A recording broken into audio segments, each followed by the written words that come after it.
네, 여러분, 우리 지난 시간에 2차 시에 걸쳐서 수호 제기를 한번 살펴봤습니다. 그래서 교과서 25쪽을 통해서 작품의 감상을 정리를 하고 이제 대단원을 마무리 지으려고 합니다. 자, 우선 수호 제기는 나를 지키는 집이라는 뜻의 당호를 소재로 하여 작가가 깨달음을 얻은 과정을 기록한 한문수필이다. 그쵸? 자, 한문수필이라는 갈래적 특성 꼭 기억을 해 주시고요. 이 작품에서 작가는 내가 나를 지킨다는 것이 논리적으로 모순이라는 생각 때문에 처음에는 수호제의 의미를 깨닫지 못했다. 그러나 장기로 포항으로 귀향을 간 것을 계기로 자신의 삶을 성찰하는 과정에서 수호제의 의미를 깨닫게 된다. 작가는 이러한 깨달음을 얻기 위해 나의 의미를 두 가지로 구분하고 있다. 자, 이것이 굉장히 중요한 핵심이었죠. 여러분들 이렇게 내가 공부한 것의 핵심을 파악할 줄 알아야지 시험에 나올 만한 그런 문제들을 잘 효율적으로 공부할 수 있겠죠. 자, 그래서 어떻게 구분했냐? 여러분 보지 않고도 말을 해볼 수 있어야겠죠. 이러한 단어들이 키워드에 해당하니까요. 그래서 첫 번째로는 상황이나 환경, 현실적 조건에 따라서 수시로 변화하는 계속해서 바뀌는 현상적 자아이고, 다른 하나는 어떠한 환경 속에서도 변하거나 흔들리지 않는 본질적 자아이다. 그래서 여러분들이 이 현상적 자아, 본질적 자아라는 개념을 외우고 반대로 이 개념을 여러분 말로 풀어서 설명할 수 있어야지 서술형 대비가 됩니다. 자, 그러면 여러분 이 다음 빈칸의 내용을 한번 여러분이 서술형 쓰기 연습으로 한번 채워보세요. 자, 작가는 과연 무엇을 깨달았고 이것을 통해서 큰 형님의 뜻을 알게 되었을까? 그래서 여러분들이 작가가 어떠한 것을 깨달았는지를 한 줄로 제대로 된 문장 성분을 갖춰서 완성된 문장으로 쓰는 것을 이제 오늘의 과제로 제시하겠습니다. 교과서 보지 말고 이 검은색에 있는 빈칸을 여러분 말로 최대한 표현을 해보세요. 자, 그 다음에 지식창고도 같이 읽어볼게요. 자, 수호제기는 전통적인 한문 문학 양식의 하나인 기에 해당한다. 자, 기란 어떠한 사건이나 경험의 과정을 기록한 것으로 독자에게 교훈이나 깨달음을 전달하는 것을 목적으로 한다. 그래서 수필이 속하는 교술 갈래 자체가 어떤 교훈이나 깨달음을 전달하기 위한 그런 갈래라고 얘기를 했었죠. 자, 수호제기 역시 작가가 수호제라는 이름에 대해 성찰하고 깨달음을 얻는 과정을 기록한 고전 수필로 독자에게 교훈을 주고 있다. 이처럼 옛 선조들은 어떠한 그런 깨달음을 기의 형식을 빌려서 기록하였다. 기의 대표적인 문학 작품으로는 박지원의 일야구도하기, 허균의 통곡헌기 등이 있다. 자, 그래서 이번 시간에 다루지는 못했지만 여러분 박지원의 일야구도하기 굉장히 유명한 작품이에요. 박지원이 어떤 껌껌한 밤에 큰 개천을 건너면서 깨닫게 된 그러한 성찰의 내용을 담고 있는 글이니까 나중에 이제 개인적으로 이 작품도 찾아서 읽어보면 공부가 될 겁니다. 자, 그래서 더 읽어보기 보시면은 이규보도 이제 조선시대의 문신이었죠. 자, 이옥설이라는 그런 한문 수필을 썼는데, 자, 이 작품은 굉장히 짧아요. 자, 퇴락한 행랑체를 수리하는 과정에서 얻은 깨달음을 인간의 삶과 정치에 적용한 설이다. 자, 이 설 또한 자, 한문 양식의 한 종류예요. 그래서 한문 양식에는 이제 기도 있고 설도 있고 전도 있고 굉장히 다양한 갈래가 존재하는데 여러분이 그 갈래를 세세하게 구분할 필요는 전혀 없어요. 그래서 이 작품은 집이라는 소재를 다루었다는 점에서 이제 수호제기와 소재적인 측면에서 공통점이 있는 거죠. 그래서 이 작품의 그런 간단한 핵심은 집 수리를 바로바로 그때그때 하지 않으면 처음에는 기둥 한두 개만 고치면 될 것을 나중에는 집 전체를 수리해야 된다라는 그런 일상의 경험을 통해서 국가에 있어서도 이제 간신들을 바로바로 이제 해결하고 인재를 잘 등용하지 않으면 나중에는 나라가 썩어서 무너질 것이다 라는 것을 이제 유추의 방식으로 설명한 짧은 글이에요. 그래서 여러분들이 이 작품도 수업이 끝나고 찾아서 읽어보면 좋을 것 같습니다. 그 다음에 이제 주제적인 측면에서는 법정 스님의 무소유라는 수필집이 있는데요. 자, 이 무소유는 선생님이 1학년 때 반통의 물 수업을 하면서 잠깐 언급하고 넘어갔었던 것 같기도 합니다. 이 작품도 선생님이 굉장히 좋아하는 작품이니까요. 여러분들 요즘 또 트렌드가 미니멀 라이프잖아요. 그래서 커다란 의미에서는 이런 무소유의 정신과 또 유사하다고 볼 수 있습니다. 그래서 이 작품도 굉장히 유명한 작품이니까 여러분들 나중에 시간이 되면 서점에 가서 이 무소유라는 책 구하기 힘들 수도 있는데 절판돼서 도서관에서라도 대출을 해서 꼭 한번 읽어보면 여러분 인생에 큰 도움이 될 수 있는 그런 책입니다. 자, 그 다음에 우리 산속에서 정리하기도 한번 함께 볼게요. 교과서 30페이지입니다. 자, 산속에서는 어떠어떠한 화자의 경험을 바탕으로 무엇에 관해 성찰한 시이다. 자, 여러분 이것도 이제 서술형 쓰기 연습 2번째 과제로 제시하겠습니다. 여러분들 공부를 다 했으니까 머릿속에 뱅뱅 맴도는 단어들을 활용해서 여러분만의 언어로 키워드를 꼭 집어넣어서 완성된 문장 형태로 표현을 해보시기 바랍니다.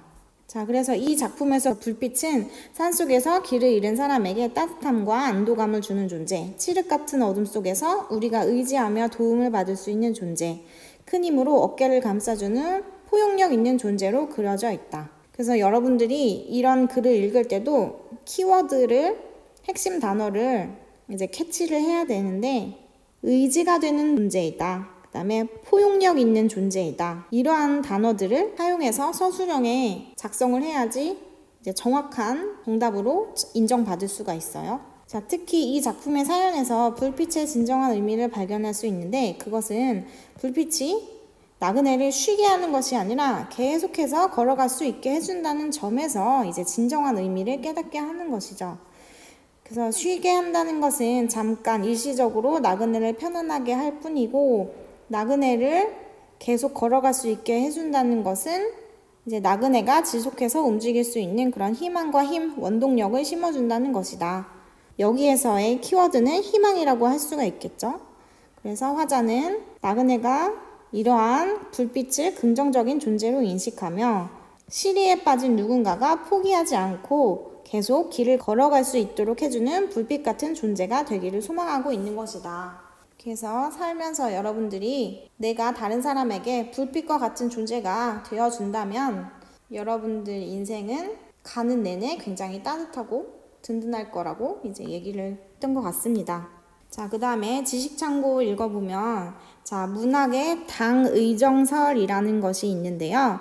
자, 당의정이라는 것은 이제 당분할 때 그 당자예요. 그래서 문학은 알약의 껍질로 입혀놓은 당분과 같다. 그래서 담겨있는 이치는 쓴 약과 같지만 그 겉으로는 굉장히 단맛, 쾌락적인 요소가 있기 때문에 그냥 달콤한 초콜릿을 먹는 것 같았는데 내 몸에도 도움이 되는 약이다 라는 그러한 의미를 담고 있는 용어입니다.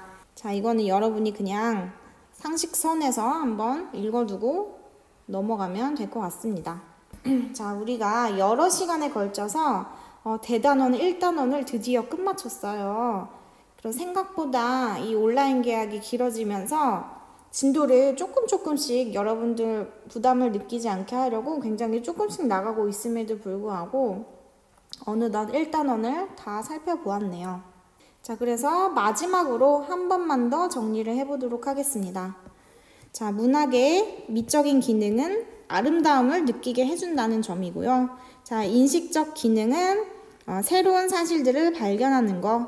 그 다음에 윤리적인 기능은 문학을 통해서 삶의 의미를 깨닫게 된다. 이러한 부분에 이제 방점을 찍어야 되겠죠. 그래서 문학은 크게 3가지 기능을 한다. 여러분 이것을 이제 다른 사람에게 말로 설명할 수 있을 정도로 익혀놔야지만 그것이 서술형 문제로 나왔을 때도 여러분들이 쉽게 답할 수가 있어요. 이거 굉장히 어려운 일일 수도 있지만 문학에 대해서 조금 더 심도 있게 공부를 해보고 싶은 친구들은 이 문학의 기능 3가지를 꼭 말로 설명할 수 있을 정도로 받아들인다면 여러분들이 나중에 관련된 학과에 진학할 때 굉장히 도움이 될 겁니다.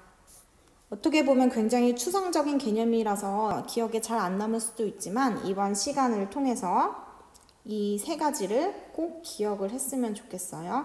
자, 그럼 우리 오늘 본격적인 수업으로는 대단원, 2단원 문학의 수용과 생산에 대해서 간단히 살펴보겠습니다.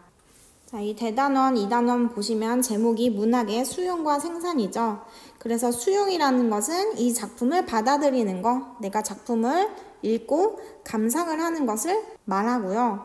생산이라는 것은 내가 문학 작품을 읽을 뿐만이 아니라 새롭게 창작을 하든지 아니면 기존에 있던 작품을 패러디하거나 재구성해서 또 다른 작품을 만들어내는 것을 우리가 생산이라고 합니다. 그래서 2번째 단원은 크게 4단원으로 이루어져 있는데요. 이 4가지 단원의 관련성에 대한 설명을 이제 다음 페이지 목차를 보면서 해볼게요. 자, 38페이지 대단원 길잡이입니다. 문학 작품은 어떻게 읽고 어떻게 써야 할까? 자, 우리는 일상생활 속에서 다양한 갈래의 문학작품과 만난다. 이렇게 만난 문학작품은 우리에게 진한 감동을 느끼게 하고 삶에 대한 깨달음을 주기도 한다. 이처럼 문학은 우리의 삶 속에 깊숙이 자리를 잡고 있지만 막상 문학작품은 어떻게 읽어야 하는지 또 문학작품은 어떻게 창작해야 하는지 막막할 때가 있다. 자, 이 단원에서는 문학의 수용 원리에 대한 이해를 바탕으로 하여 문학을 적극적으로 수용하고 창조적으로 재구성하며 주체적인 관점에서 창작해 볼 것이다. 또한 문학이 인접 분야와 맺고 있는 관계는 어떠한지, 다양한 매체로 구현된 문학은 어떤 심리적 가치를 갖는지 살펴볼 것이다. 그 과정에서 우리는 다양한 맥락에서 문학 작품을 수용 생산하며 문화를 향유해 볼 수 있을 것이다. 즐겨볼 수 있을 것이다. 그래서 자, 이 밑줄 친 부분에 해당하는 부분이 1, 2, 3, 4 소단원과 관련된 내용입니다. 자, 다음 페이지 이 단원의 전체적인 흐름을 한번 살펴볼게요. 자, 첫 번째로 문학의 내용과 형식 단원에서는 작품에 담긴 내용과 그것을 표현하는 여러 가지 형식과의 관계를 살펴보기 위한 단원입니다. 그래서 우리가 초기에 굉장히 공들여서 했던 내용이 문학을 감상하는 4가지 관점이었죠.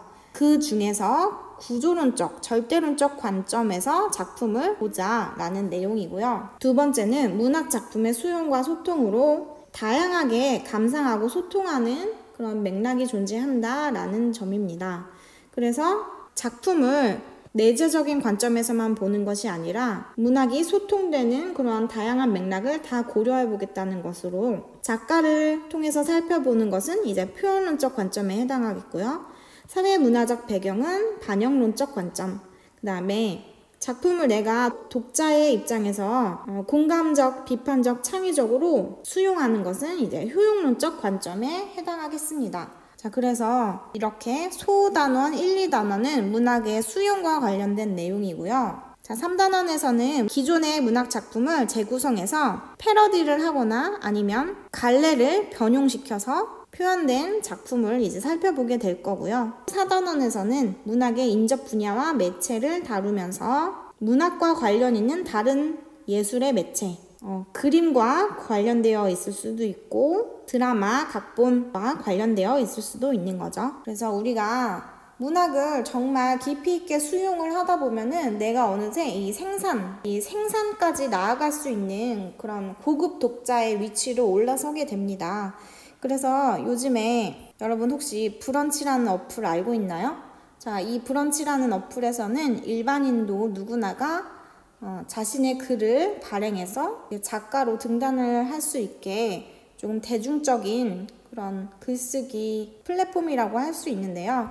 내가 글 쓰는 걸 좀 좋아하고 완전 진중한 글뿐만이 아니라 재미있는 글을 위트 있게 써볼 수 있다는 친구들은 지금부터 틈틈이 이런 어플에 자신의 글을 차곡차곡 모아서 독자들과 소통해보는 재미를 느껴보는 것도 좋을 것 같아요. 자, 그럼 오늘은 이제 본격적으로 제1소단원인 문학작품의 내용과 형식을 살펴보도록 하겠습니다. 자, 40페이지. 자, 여기 생각해보기를 한번 볼게요. 좋아하는 사람에게 마음을 전하려면 어떻게 표현하는 것이 좋을까? 자, 여기 왼쪽 학생은 나는 장미꽃 한 송이를 예쁘게 포장해서 선물할 거야 라고 이야기를 해줬고, 오른쪽 학생은 나는 손글씨로 직접 편지를 써서 내 마음을 고백할 거야 하면서 이제 둘 다 표현 방식을 다르게 선택을 하고 있네요. 사랑이라는 그러한 감정을 표현하기 위해서 표현하고자 하는 것은 이제 내용에 해당하는 것이죠. 사랑이라는 내용을 한 친구는 꽃으로 전달을 하겠다라고 얘기를 하고, 한 친구는 편지로 전달하겠다라고 얘기를 하고 있죠. 꽃과 편지는 각각 이 내용을 표현하는 그러한 형식에 해당하게 됩니다. 그래서 문학 작품에서도 어떠한 것을 표현하고자 하는가, 내용도 중요할 뿐만이 아니라 그 내용을 표현하고자 하는 그런 형식도 굉장히 중요하게 됩니다. 자, 물론 사랑을 표현하기 위해 꽃과 편지는 적절한 형식이 되겠죠. 그리고 꽃과 편지가 어우러진다면 더 좋은 표현이 될 수도 있고요. 근데 만약에 사랑을 잘못 표현을 해서 스토킹이라는 그런 무시무시한 방법을 사용을 하게 되면 이 내용에 맞지 않는 그런 형식이 돼버리는 거죠. 그래서 우리가 이러한 내용을 이제 문학 작품을 통해서 살펴볼 텐데요. 문학의 내용과 형식에 대한 설명을 간단히 읽어보도록 하겠습니다. 누군가에게 좋아하는 마음을 고백할 때 사람들은 어떻게 표현해야 자신의 마음이 잘 전달될지 고민한다. 이처럼 작가들 역시 문학 작품을 창작할 때 자신의 생각이나 느낌을 가장 효과적으로 표현할 수 있는 형식을 고민한다. 이처럼 문학 작품을 구성하는 요소는 크게 내용과 형식으로 나누어 볼 수 있다. 내용은 문학 작품의 재료라고 할 수 있다. 인간의 다양한 경험과 생각, 감정 중에서 작가가 구현하고 싶은, 표현하고 싶은 그러한 가치관이나 세계관, 주제의식 등이 바로 문학 작품의 내용이 된다. 그래서 우리 작가들은 어떠한 가치관, 세계관, 주제의식 등을 표현하고 싶어서 이제 글을 쓰게 되는 거죠. 자, 그러나 그렇게 표현하고 싶은 내용만으로는 그런 것을 다른 사람에게 멋있게 보여줄 수가 없어요. 작가는 자신이 전달하고자 하는 내용을 작품에 효과적으로 담아낼 수 있는 적절한 형식을 선택해서 다양한 표현 기법을 사용해서 아름답게 표현을 하게 되는 거죠. 그래서 그때 선택할 수 있는 형식이란 서정서사, 극, 교술갈래와 같은 그러한 갈래를 선택할 수도 있고요. 비유나 상징과 같은 문학적 표현을 사용할 수도 있고, 내용을 배열하고 결합하는 구조 등을 사용해서 이제 형식을 쌓아 올리게 되는 거죠. 자, 이러한 문학작품의 내용과 형식은 각각 독립적으로 존재하는 것이 아니라 분리되어서 존재하는 것이 아니라 서로 긴밀하게 연관되어 있다. 그래서 어떤 내용을 담느냐에 따라 형식이 달라질 수 있고, 또 어떤 형식을 사용하느냐에 따라서 그러한 내용을 전달하는 효과가 달라질 수 있다. 자, 따라서 우리는 작품의 내용과 형식의 유기적인 연관성을 충분히 이해하고 고려하면서 작품을 수용해야 된다. 자, 유기적이라는 것은 유기체가 피와 뼈와 살과 이러한 신체 장기들이 긴밀하게 연관되어 있는 것처럼 어느 하나만을 따로 떼어낼 수 없는 그런 하나의 생명체와 같다라는 의미입니다. 그래서 내용과 형식은 잘 어우러져서 이제 고유한 하나의 작품으로 탄생하게 되는 것이죠. 자, 그래서 이렇게 간단하게 살펴본 내용을 시에 적용해서 한번 살펴보도록 합시다.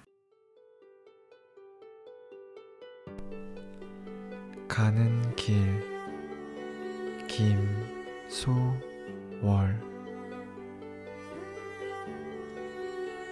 그립다 말을 할까 한이 그리워. 그냥 갈까 그래도 다시 더 한 번.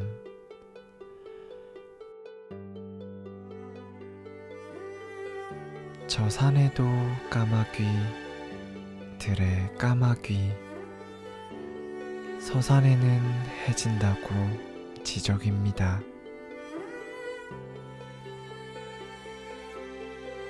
앞강물, 뒤강물, 흐르는 물은 어서 따라오라고 따라가자고 흘러도 연달아 흐릅디다려.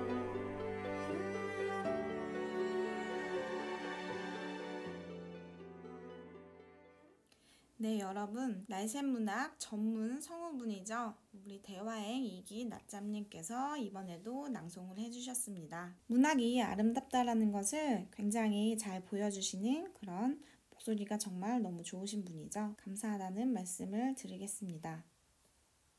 자, 그러면 작품을 다 같이 살펴보도록 합시다. 자, 감상열기. 이 작품은 우리 민족의 보편적인 정서인 정한을 진솔하게 표현한 시다. 자, 여기에서 정한이라는 것은 한스러운 정서를 이야기합니다. 예전에 기록된 그런 고전 문학 작품들을 살펴보다 보면 이별로 인해서 마음 아파하는 그런 내용들이 굉장히 많아요. 그래서 문학자들이 우리 민족의 보편적인 정서를 한이라고 흔히 얘기하기도 하는데요. 이 시도 그러한 경향 가운데 하나에 해당합니다. 자, 이 시는 우리가 운율과 표현이 화자의 정서와 어떤 관련을 지니는지를 중점적으로 살펴봐야 하는 시인데요. 자, 우선 작품의 내용 먼저 파악해 보도록 합시다. 자, 이 시는 그렇게 어려운 내용은 없죠. 이해가 안 가는 그런 단어들은 없을 텐데 제목부터 보시면 자, 가는 길입니다. 자, 여기서 간다라는 거는 이제 두 사람이 헤어져야 하는 그런 상황에서 최종적으로 안녕, 잘 지내 이렇게 이야기하는 순간에 각자의 방향으로 길을 떠나는 거잖아요. 그래서 그렇게 완전히 이별의 순간에 놓인 화자가 이 작품의 화자라고 할 수가 있습니다. 그래서 제목의 의미를 조금 더 보충해서 써보자면 님을 보내고 떠나가는 길, 자, 이런 식으로 생각을 하면 되겠죠. 자, 그립다 말을 할까 한이 그리워. 자, 내가 이별의 상황에서 상대방에게 나 이렇게 막상 떠나려니까 네가 너무 그립다 이렇게 말을 할까 망설여지니까 이제 문득 그리워지는 거죠. 그립다라고 얘기를 하는 순간 이미 두 사람의 연애는 끝이 난 거잖아요. 그렇게 우리 둘 사이가 이렇게 멀어져 버렸음을 인식을 해버리고 나니까 이제 더 이별이 실감나고 그리워지는 거죠. 그래서 자, 그냥 갈까? 그래도 다시 더 한 번. 그래서 이제 이별했으니까 그냥 가버리자. 그렇게 생각이 들다가도 그래도 다시 더 한 번. 자, 여기 점점점이 많죠. 자, 이 말줄임표에 굉장히 많은 말이 이제 생략이 되어 있음을 이 작은 점들이 보여줍니다. 그래도 우리 다시 한 번만 더 만나볼까? 우리 한 번 더 시간을 가지고 생각해볼까? 자, 이런 식으로 계속 미련이 남아서 이제 말줄임표를 사용해서 아쉬운 마음을 표현을 하는 거죠. 자, 그런데 자, 앞에 이 두 연은 내 마음에 해당하는 거고요. 자, 이 뒷부분의 내용은 이별을 하는 화자를 둘러싸고 있는 상황에 해당합니다. 그래서 우리 둘이 지금 이별을 하려고 하는데 자, 저 산에도 까마귀, 들에 까마귀, 서산에는 해 진다고 지적입니다. 산속에서 헤어졌나 보죠. 그러면서 산에 있는 까마귀, 들에 있는 까마귀가 모두 다 지적이는데 뭐라고 하면서 지적이냐? 자, 서산에는 해 진다고 지적입니다. 자, 선생님이 그 앞부분 시간에 자, BTS의 봄날 뮤직비디오를 설명하면서 이 서쪽이 가진 그런 방향의 의미를 이야기한 적이 있죠. 그래서 서쪽은 보통 죽음과 그런 이별의 공간을 의미한다고 얘기했었습니다. 여기에서도 비슷한 맥락으로 사용이 된 거죠. 서쪽이라는 방향은 해가 지는 방향이니까 하강의 이미지를 보여주면서 조금 무겁고 어두운 그런 느낌을 주게 돼요. 그래서 이제 이 화자는 이별하는 이 순간에 조금 더 머물러 보고 싶은데 이제 산이 어둑하게 지니까 이제 더 이상 미련을 가질 수도 없어요. 이 산 속에서 날밤을 샐 거 아니잖아요.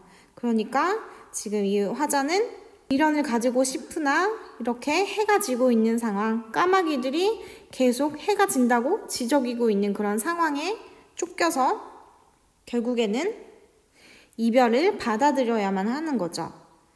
그러면서 앞강물, 뒷강물, 흐르는 물은 어서 따라오라고 따라가자고 흘러도 연달아 흐릅디다려. 자, 지금 산 속에 이제 강이 흘러가는데, 자, 강은 이 길을 따라서 쭉 강물이 흐른다고 봤을 때 이 화자가 여기에 있다고 봐요. 자, 오늘도 이 불가사리 인간은 자, 슬픔에 빠져 있게 되는데, 자, 강물은 계속 흘러요. 그러면 나보다 앞서가는 강물은 내가 뒤처져 있으니까 야, 빨리 와. 우리도 그냥 흘러가 버리자. 이렇게 얘기를 하고 이제 뒤에 있는 강물은 화자에게 저 앞강물이 따라가니까 우리도 빨리 따라서 흘러가 버리자. 이렇게 얘기를 한다는 거예요. 그래서 앞강물은 빨리 오라고 재촉, 뒷강물은 빨리 우리도 따라가자고 재촉. 이 화자는 계속 어떤 외적인 상황의 재촉에 놓여서 이별의 순간에라도 조금 더 머무르고 싶은 그런 마음을 추스릴 수밖에 없는 그런 상황에 놓인 거죠. 그래서 자, 이 전체적인 내용은 한번 살펴봤고요. 굉장히 금방 끝나네요. 작품이 그렇게 어렵지가 않아서. 자, 그런데 여러분이 이렇게 깊은 감정의 깊이를 느낄 수 있으려면 그 상황을 상상해보고 나를 대입시켜서 생각을 해보면 조금 공감이 많이 될 거예요. 자, 특히 원하지 않았던 이별에 처해본 경험이 있는 친구들은 조금 더 공감이 잘 될 수도 있겠죠. 그 질척질척 하고 싶은 그 마음, 그 아쉬운 마음 여러분들이 꼭 떠올려 보기를 바랍니다. 자, 그럼 우리 다음 시간에 구조적인 측면에서 다양한 형식과 표현법들을 살펴보도록 하겠습니다. 자, 우리 다음 시간에 만나요. 안녕.